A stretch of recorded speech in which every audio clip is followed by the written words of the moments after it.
சுதந்திர இந்தியா உறுப்பினர் 20 நிமிஷம் நீங்க பேசி முடிச்சிட்டீங்க. 20 நிமிடம் கொடுத்திருக்கேன். முடிங்க. நன்றி சொல்லி முடிங்க. திராவிட மாடலுடைய நாயகன் முத்துவேல் கருணாநிதி ஸ்டாலின் பெயர் சொல்லும். இதோ அடுத்த தலைமுறையை நோக்கி 80 ஆண்டுகள் கொள்கை முடங்கும் திசையில் எல்லாம் எங்கள் இளம் தலைவர் உதயநிதி அவர்களுடைய பெயர் இருக்கும். கடந்த திராவிடர் மாடல் ஆட்சியிலே அறளைத்துறை என்பது சரி. ஒரு கால பூஜை திட்டத்தில் இத்தனை கோயிலை எடுத்துக்கொண்டோம். ஆதி திராவிடர் பழங்குடியினர் வசிக்கின்ற பகுதியிலே இருக்கின்ற திருக்கோயிலுடைய நிலை என்ன என்று எங்களோடு கலந்தாய்வு செய்தார். அந்த ஆய்விலே அந்த திருக்கோயிலுக்கு திருப்பணிக்கு எவ்வளவு நிதி ஒதுக்கீடு செய்யல் என்று கேட்டார். 1 லட்சம் என்றோம். 1 லட்சத்தில் என்ன முடியும் திருப்பணிக்கு என்று 1 ஐ 1.5 ஆக்கினார். 1.5 ஐ 2 ஆக்கினார். 2 ஐ 2.5 ஆக்கினார். அந்த திருக்கோயிலுடைய திருப்பணி எவ்வளவு தெரியுமா நடந்தது? சொல்லுவார்கள், கத்தியின்றி ரத்தமின்றி யுத்தம் செய்து சுதந்திரம் பெற்றது ஒரு வகை என்பார்கள், ஆரவாரம் ஆர்ப்பாட்டத்தோடு பெறுவது ஒரு வகை என்பார்கள். ஆரவாரம் ஆர்ப்பாட்டம் இல்லாமல் 10,000 திருக்கோயில்களுக்கு குடமுழுக்கு கண்டவர் எங்கள் திராவிட மாடல் ஆட்சியுடைய நாயகன் என்பதை இங்கு பதிவு செய்ய விரும்புகிறேன். உங்களுடைய அறிவிப்பில் கூட அறிவித்திருந்தீர்கள். நீங்கள் இப்போது அறிவிப்பது கூட 106 அறிவிப்புகளை அறிவிக்க இருக்கின்றீர்கள். பார்ப்போம் அந்த 106 அறிவிப்புகளை எத்தனை ஆண்டுகளில் நீங்கள் நிறைவேற்றி காட்டப் போகிறீர்கள் என்று. மாண்புமிகு பேரவைத் தலைவர் அவர்களே, 1000 ஆண்டுகளுக்கு மேற்பட்ட திருக்கோயில்கள் நம்முடைய மன்னர்கள் நமக்கு விட்டு சென்ற பொக்கிஷம். அந்த திருக்கோயில்களை இந்த ஆட்சி வந்த பிறகு வகைப்படுத்தினோம். 317 திருக்கோயில்களை வகைப்படுத்தினோம்.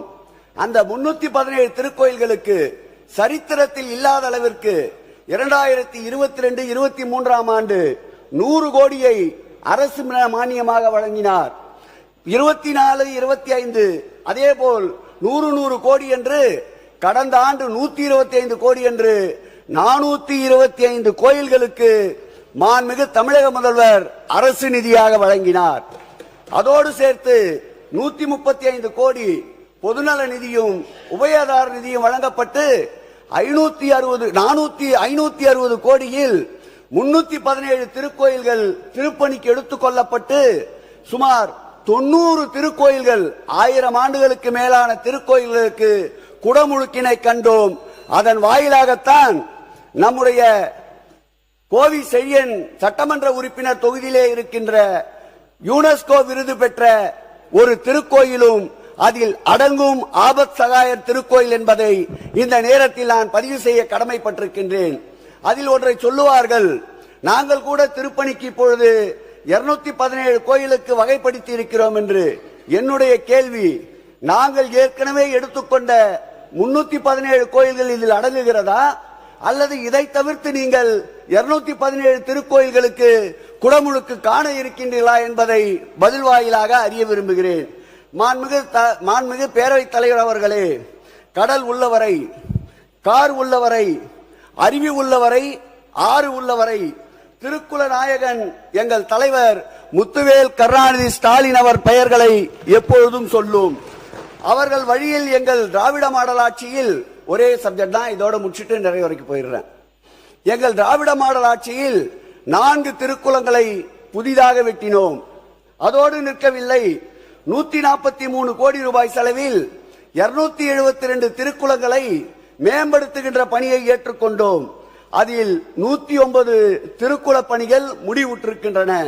மீதம் இருக்கின்ற திருக்குள பணிகளை எடுத்துக்கொண்டால் 163 திருக்கோயில் பணிகள் நடைபெற்றுக் கொண்டிருக்கிறது.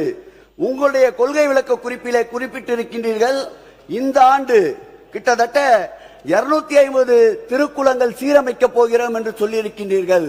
என்னுடைய கேள்வி, நாங்கள் தொடங்கிய அந்த 163 திருக்கோயில்கள் பணிகள் நடந்து கொண்டிருக்கின்ற திருக்குளங்களையும் சேர்த்தா, அல்லது அதை விடுத்து புதிதாக 250 திருக்குளங்களா என்பதை பதிலுரையிலே நீங்கள் விளக்க வேண்டும் என்று கேட்டுக்கொள்கிறேன். மாண்புமிகு பேரவைத் தலைவர் அவர்களே, ஒரே ஒரு கருத்தோடு நிறைவு செய்கிறேன். சொத்துக்கள் மீட்பு, ஆலயங்களுடைய சொத்துக்களை மீட்டெடுத்த ஆட்சி சுதந்திர இந்தியா. உறுப்பினர் 20 நிமிஷம் நீங்க பேசி முடிச்சிட்டீங்க. 20 நிமிடம் கொடுத்திருக்கேன். முடிங்க. நன்றி சொல்லி முடிங்க. இந்திய சுதந்திரம் அடைந்த பிறகு இந்த 80 ஆண்டுகளில் திருக்கோயில் சொத்துக்களை மீட்ட ஒரு ஆட்சி உண்டென்றால் அது திராவிட மாடல் ஆட்சியாகத்தான் இருக்க முடியும். 8450 கோடி ரூபாய் மதிப்பிலான சுமார் 8147 ஏக்கர் உள்ள நிலங்களை மீட்டிருக்கின்றோம். பத்திரமாக திருக்கோயில் சொத்துக்களை மீட்ட ஆட்சி எங்கள் ஆட்சி.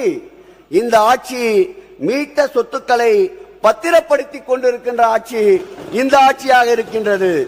வள்ளலார் வாழும் வள்ளலார் பசிப்பினி அறியாமல் வாழ வேண்டும் என்று சொன்னவர். அன்பே வாழ வைக்கும், ஆசை தாழ வைக்கும் என்ற குரலுக்கேற்ப வள்ளலாருக்கு உலக அளவிலே ஒரு சர்வதேச மையத்தை மாண்புமிகு தமிழக முதல்வர் எங்கள் உயிரினும் மேலான அன்பு தலைவர் கொண்டு வந்தார். அதனுடைய பிபிடியை இருக்கின்ற சட்டமன்ற உறுப்பினர் அனைவருக்கும் சபாநாயகர் அவர்களுடைய உத்தரவோடு வழங்குகின்றோம். அதை காணுங்கள் எவ்வளவு அருமையாக இருக்கும் என்று.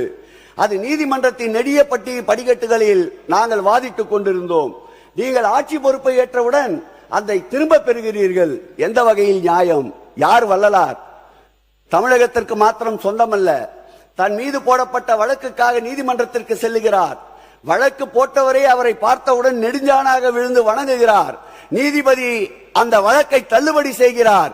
இப்படிப்பட்ட வள்ளலாருக்கு இந்த ஆட்சியில் அந்த வள்ளலார் அமைத்த சர்வதேச மையத்தை நீங்கள் கொண்டு வர வேண்டும் என்று கேட்டுக்கொண்டு நிறைவாக நூற்றாண்டு பலகண்ட தமிழ்நாட்டில் அழிக்க முடியாத பெயர்கள் ஆயிரம் உண்டு. பகுத்தறிவு என்றாலே தந்தை பெரியார், தமிழ்நாடு என்றாலே அறிஞர் அண்ணா. எங்கெல்லாம் தமிழுக்கு முடிசூட்டப்படுகிறதோ அங்கெல்லாம் 60 ஆண்டு அரசியல் சரித்திரத்தை தன் ஆள்காட்டி விரலசையில் வைத்திருந்த முத்தமிழறிஞர் தலைவர் கலைஞர். பள்ளிக்கு வரும் குழந்தைகளின் காலையில் பசியாரும் ஒவ்வொரு சோற்றுப்பொற்கையிலும் திராவிட மாடலுடைய நாயகன் முத்துவேல் கருணாநிதி ஸ்டாலின் பெயர் சொல்லும். இதோ அடுத்த தலைமுறையை நோக்கி 80 ஆண்டுகள் கொள்கை முடங்கும் திசையில் எல்லாம் எங்கள் இளம் தலைவர் உதயநிதி அவர்களுடைய பெயர் இருக்கும். கடந்த திராவிட மாடல் ஆட்சியிலே அறளைத்துறை என்பது கடந்த திராவிட மாடல் ஆட்சியிலே அறளைத்துறை என்பது வரம் விளையும் துறையாக இருந்தது. அன்பை விளைவிப்பதே ஆன்மீகம் என்றார் டாக்டர் ஏபிஜே அப்துல் கலாம். அறத்தை பின்பற்றுவதே ஆன்மீகம் என்றால் உத்தம பிதா காந்தியடிகள். இந்த இரண்டையும் ஒரு சேர நடத்தி காட்டியவர் எங்கள் முதல்வர் திராவிட மாடல் அரசர் முத்துவேல் கருணாநிதி ஸ்டாலின். எங்களுக்கு இந்த இடைவேளை முடிந்து தொடர்வேளை வரும். இமயம் வரையில் எங்கள் அறம் படரும். மீண்டும் வருவோம். நன்றி, வணக்கம்.